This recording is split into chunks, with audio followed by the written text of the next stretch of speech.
नमस्कार।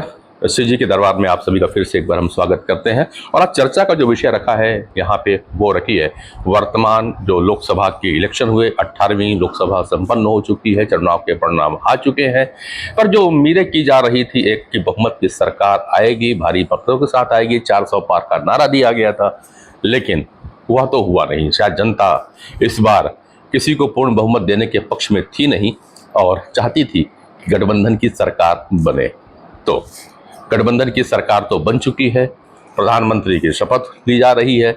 अब हम बात करते हैं कि जो पिछला समय रहा है गठबंधन का, वो कब चालू हुआ और कैसा समय गुजरा है, और गठबंधन की सरकार कितनी कारगर होती है, कितनी बार ये सरकारें बनी, कितनी बार गिरी, और वो कौन कौन से प्रधानमंत्री हुए जिन्होंने गठबंधन धर्म निभाते हुए अपने 5 साल का कार्यकाल पूरा किया। विषय बहुत इंटरेस्टिंग और जानकारी युक्त बनाने के लिए हमने पूर्व मंत्री चंद्रशेखर साहू जी को आज फिर बुलाया है और हम बात करेंगे और उनसे समझेंगे कि आने वाला समय जो होगा नरेंद्र मोदी का, वो गठबंधन धर्म को कितना निभा पाएगा, क्योंकि शंकाएं बहुत सारी हैं। धीरे धीरे पन्ने खोलेंगे। तो चंद्रशेखर साहू जी, बहुत बहुत अभिनंदन, बहुत बहुत स्वागत श्री जी के दरबार पे आपका। तो जनता जनार्दन ने तो अपना मत दे ही दिया है और कहा जाता है कि बड़ी अच्छी कहावत थी अपने यहाँ पे, कहते थे कि आपन सोचा होए नहीं अब प्रभु सोचा तत्काल। तो सोच तो रहते कहाँ आप लोग की 400 सीटें आएंगी, बहुमत के साथ सरकार बनाएंगे, लेकिन जनता जनार्दन जो ईश्वर है इस लोकतंत्र का, तो उसने अपना जनमत दिया कि नहीं। देखिए, जनमत सरकार चलाने के लिए बहुमत, जनमत और बहुमत दो चीजें एक साथ। तो जनमत तो देश चलाने के लिए उनको मिला, ठीक है, प्रधानमंत्री जी नरेंद्र मोदी की, और बहुमत सरकार चलाने के लिए। अच्छा, तो दो एक साथ चुनौती वो स्वीकारा है उन्होंने। हाँ। और आज की तिथि 9 जून झारखंड इलाके में और उस अंचल में, आदिवासी अंचल में, भगवान के दर्जा प्राप्त शहीद बिरसा मुंडा की जयंती और देश के इतिहास में, देश के पूरे प्राचीन प्रागैतिहासिक काल में महाराणा प्रताप का नाम आज भी लोगों के मानस में उतना ही उद्वेलित करने वाला है जितना पहले था। आज उसकी भी जयंती, बिल्कुल, दो महान विभूतियों का और आज दोनों तिथि एक साथ है। और आज के ही दिन प्रधानमंत्री नरेंद्र मोदी जी तीसरी बार गठबंधन का सरकार का नेतृत्व करते हुए प्रधानमंत्री का शपथ लेंगे। और पहली बार ऐसा हुआ है जब चुनाव के 5 दिन के भीतर वो शपथ ले रहे हैं। अभी तक जितनी बार भी उन्होंने शपथ ग्रहण किया है 1991 से लेके आज तक, वो 6 दिन के रिजल्ट के बाद उन्होंने शपथ ग्रहण किया। बिल्कुल, एक मिथक तो भी टूटा है। बिल्कुल। तो एक रिकॉर्ड और बना है ना, नरेंद्र मोदी जी शायद भारत के पहले इलेक्टेड प्रधानमंत्री होंगे जो तीसरी बार लगातार शपथ लेने जा रहे हैं। नहीं, देखिए, इलेक्टेड में कह रहा हूं मैं, 1952 के चुनाव और भारतीय लोकतंत्र के एक प्रकार से पहला चुनाव कहना चाहिए। उसके बाद से लेके 1962 तक देश के तीसरी बार प्रधानमंत्री बने हैं पंडित नेहरू। उसमें थोड़ा बहुत एक प्रकार से तकनीकी दृष्टि से इलेक्शन और नॉमिनेशन ये हो सकता है, लेकिन उस रिकॉर्ड को भी एक प्रकार से पार करने वाले तीसरी बार प्रधानमंत्री के रूप में शपथ ले रहे हैं नरेंद्र मोदी जी। ठीक है, जिस पर आपने भी अपनी चर्चा शुरू की है। और गठबंधन के बारे में आपने जो पूछा है, 1977 के बाद एक देश में एक प्रकार से नया वातावरण खड़ा हुआ। दूसरी आज़ादी की लड़ाई उस समय आ जाता था, उसी समय हम दर्शक, क्योंकि जो युवा वर्ग है वो नहीं समझ पाता है कि 77 के पहले की स्थिति क्यों थी और क्या हुआ। तो यहाँ आते हैं 75 में इंदिरा गांधी का शासनकाल था, और लोगों को बता दें कि सन 1975 में आपातकाल लगाया गया था, और उसके बाद 77 का चुनाव हुआ था, जब सारी पार्टियां एक साथ इकट्ठा हो गए थे। पार्टियां रख के अलग अलग विचारधारा के बहुत सारे नेता थे जो इकट्ठा होकर के एक पार्टी का गठन किए थे। थोड़ा सा वहां आप आपकी जानकारी। जी जी जी। तो उसी समय हम लोग पार्टी में आए, उसी समय हम लोगों ने राजनीति में प्रवेश किया। और उस समय बहुत सारे दलों का एक प्रकार से विलय होना भारतीय राजनीति में एक नए युग का सूत्रपात माना जा सकता है। उसके बाद से लगातार आप देखिए, मतलब जो ये आज वर्तमान में जो भारतीय जनता पार्टी है, उस समय जनसंघ थी। जी हाँ, भारतीय जनसंघ जनसंघ का विलय हुआ जनता पार्टी हो जनता पार्टी में। जनता पार्टी टूटी 1980 में। 1984 के आते आते फिर एक जबरदस्त बहुमत के साथ कांग्रेस ने देश में सत्ता हासिल की, राजीव गांधी के नेतृत्व। मैं आता हूँ उन चीजों पर आऊंगा, बहुत जी, अच्छी जी। इंटरेस्टिंग रहेगी विषय और हाँ, अच्छी निश्चित। जानकारी आएगी, एक पान को लेंगे। पर जो 77 में जो सरकार आई थी वो उसके प्रधानमंत्री बने थे मोरारजी देसाई, पर वो भी बहुत लंबे समय तक नहीं चल पाई। मैं पहले यहाँ कह रहा हूँ कि गठबंधन बल्कि विचारधाराओं, अलग अलग विचारधाराओं के नेताओं का एक गठबंधन था, गठजोड़ था। और वहीं से पार्टियों के गठबंधन की नींव तैयार हुई थी कि ऐसे अलग अलग विचारधाराओं के नेता भी इकट्ठे हो सकते हैं। फिर आप आते हैं 80 के दशक में, और यही जो समय था 84 के बाद, ये एक गठबंधन का हुआ था जब पहली बार जनता पार्टी से टूट के अलग अलग दल बने थे और भारतीय जनता पार्टी का उदय हुआ था। 80 में हुआ। 80 में उदय हुआ था। और 80 में ही जब देखे कि एक बार भारतीय जनता पार्टी ने 13 दिन की सरकार बनी थी, दोबारा फिर 13 महीने की सरकार बनी थी गठबंधन, तो वो गठबंधन सक्सेस क्यों नहीं हो पा रहा था उस समय? पहले तो यहाँ चले। देखिए, मैं इसके पृष्ठभूमि पर और एक बार आपसे साझा कर लेता हूँ। 84 के भारी बहुमत के बाद 89 के आते आते पूरे देश में एक नया वातावरण फिर खड़ा हुआ और वीपी सिंह साहब के नेतृत्व में जन मोर्चा की सरकार बनी। वो विधिवत गठबंधन की सरकार उस समय पहले, हाँ, जनता दल का जो उदय, और जिसको भारतीय जनता पार्टी ने बाहर से समर्थन दिया। जनता दल का उदय वहां पे हुआ था। और फिर वो टूटी। फिर उसके बाद 89 के बाद 91 में कुछ दलों के समर्थन से पीवी नरसिम्हा राव जी का कार्यकाल चला, और वो आते आते आप देख लीजिए, और 2000 की 91 से 2003 तक कई गठबंधनों की सरकार, जिसमें चौधरी चरण सिंह जी भी प्राइम मिनिस्टर एक बार हो गए।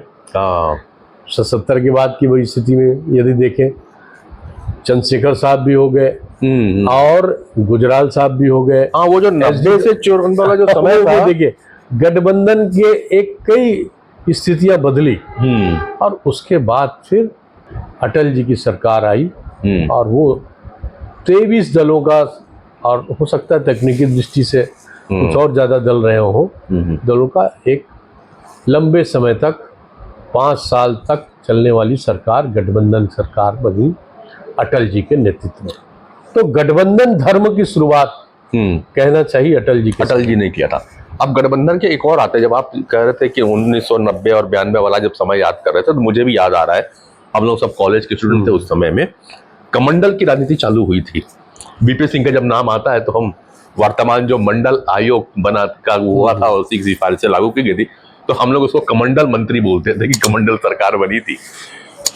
उसके बाद जो गठबंधन की सरकारें चालू हुई, एक दौर ऐसा भी था साहू जी जिसमें ना एक साल में हमने 2 प्रधानमंत्री देखे थे, HD देवगौड़ा साहब को और इंद्र कुमार गुजराल जी को। गुजराल साहब, तो ये एक प्रकार मैं ये था कि गठबंधन की जो सरकारें आई हैं उनका एक जो लंबा अनुभव हमारे पास है वो बड़ा कड़वा है, और वो है अस्थिरता का, और उसका खामियाजा हमने देखा था कारगिल युद्ध।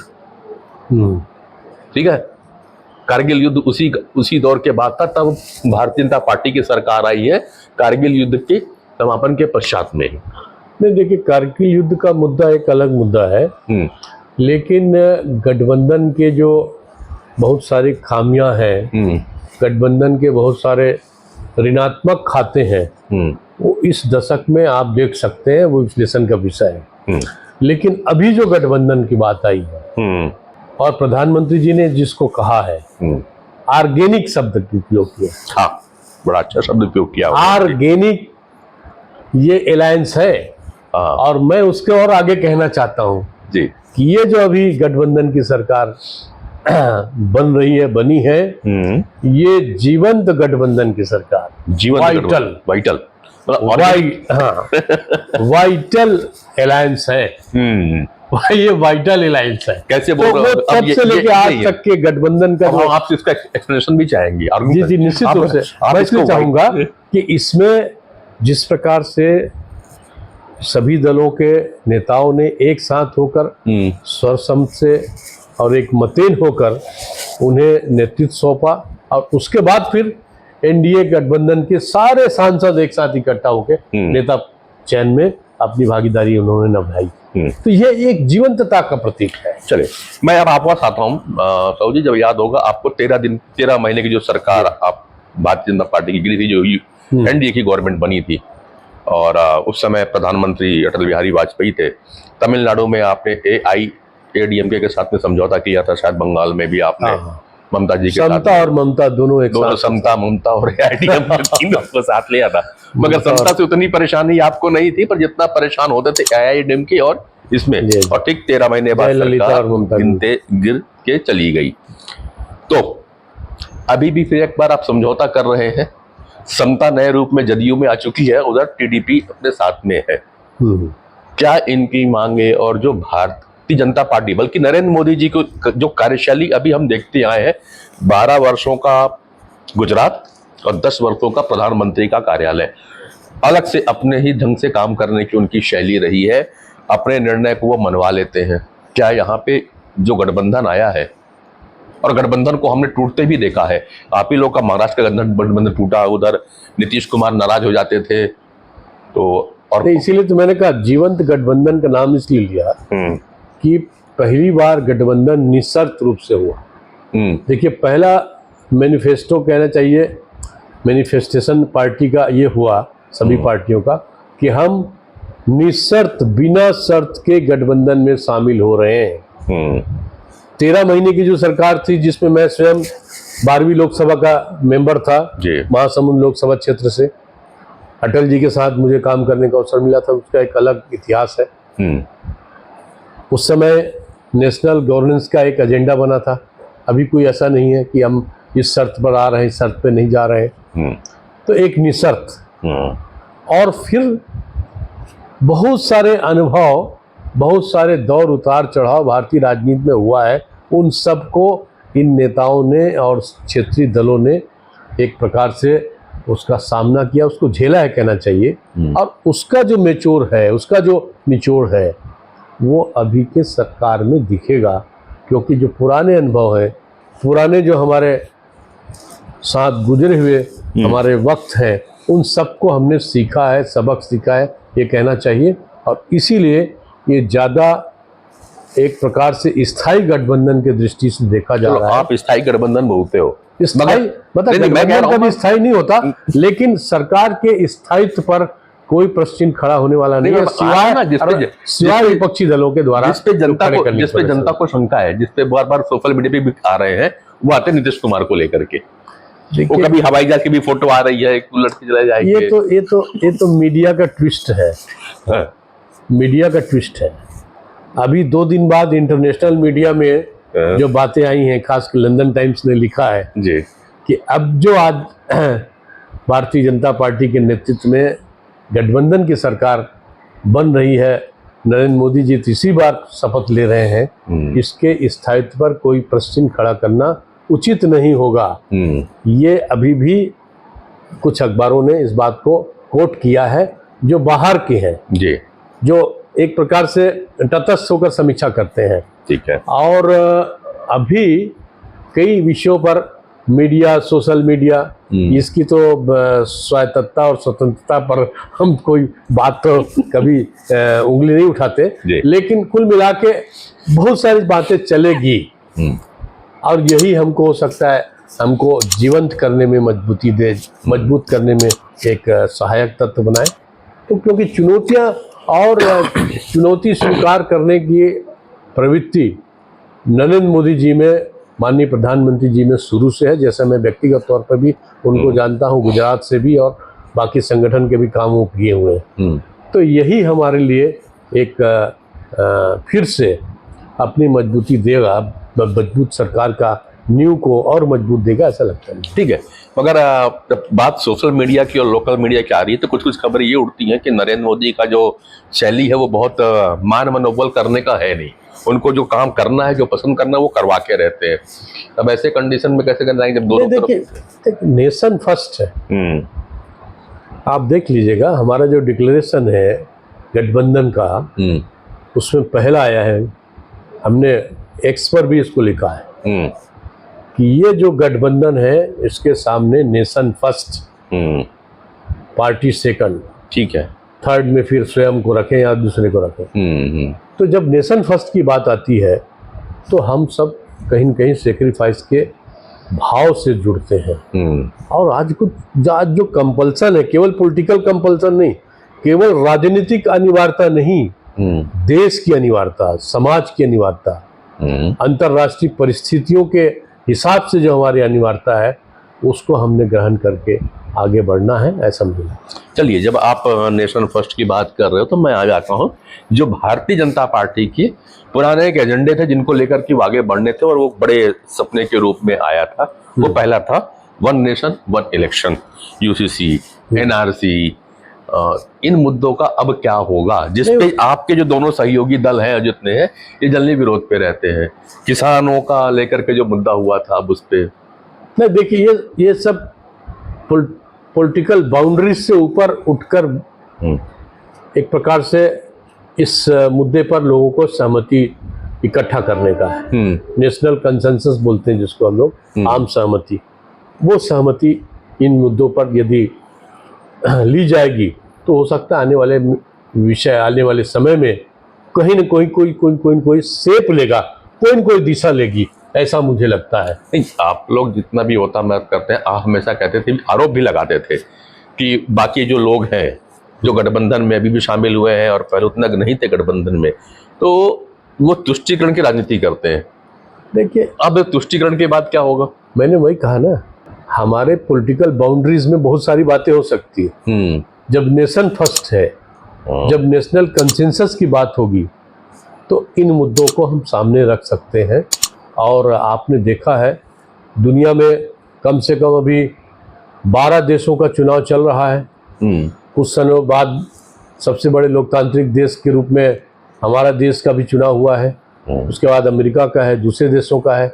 वहाँ का आप देख लीजिए चित्र और यहाँ का देख लीजिए, कहीं कोई ऐसा किसी भी प्रकार से वायलेंस, किसी भी प्रकार से ऐसा गतिरोध नहीं कि चलो आप दिक्कत हो रही, ये हो रही।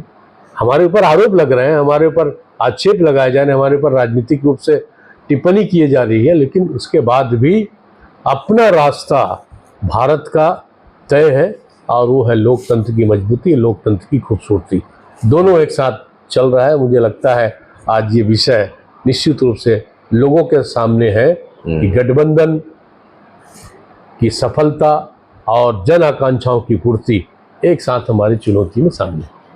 चलिए, तो आज की विषय ये था कि गठबंधन सरकार जो लगातार सोशल मीडिया में खबरें उड़ रही हैं कि बहुत लंबे नहीं चलेगी। विपक्ष के कई नेताएं के पोस्ट आ रहे हैं कि 2 साल बाद, 2.5 साल बाद वापस चुनाव आ जाएगा। हमारे यहाँ भी पूर्व मुख्यमंत्री का एक स्टेटमेंट एक्स पे आया हुआ था कि बहुत दिन सरकार नहीं चलेगी। वो तो खुद ही रिजेक्टेड है पूरी जनता ने उसको खारिज किया है।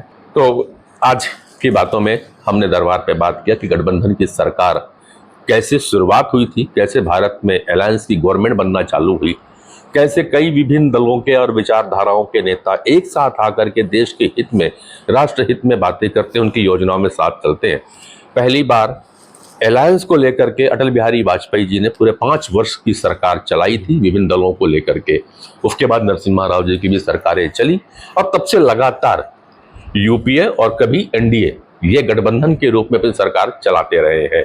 एक दौर जरूर आया 2014 और 2019 का ये जहां पे भारतीय जनता पार्टी पूर्ण बहुमत के साथ आई थी, लेकिन गठबंधन धर्म को निभाते हुए उन्होंने अपने साथियों को साथ रखा था, अकेले नहीं गई थी दोनों में। और जनता ने इस बार फिर से गठबंधन सरकार को ही मौका दिया है, तो दो सहयोगी उनके पुराने रहे, वो फिर से अपने साथ में काम करेंगे।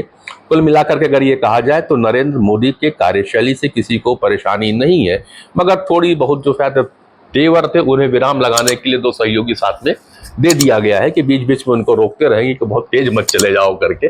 और आप लोग के कमेंट्स का इंतजार रहेगा, आप हमें लिख भेजिएगा किस तरह की बातें और करनी है। हम फिर आपके साथ बैठेंगे दरबार में किसी नए के साथ में, चंद्रशेखर साहू जी के साथ में भी। फिलहाल नमस्कार।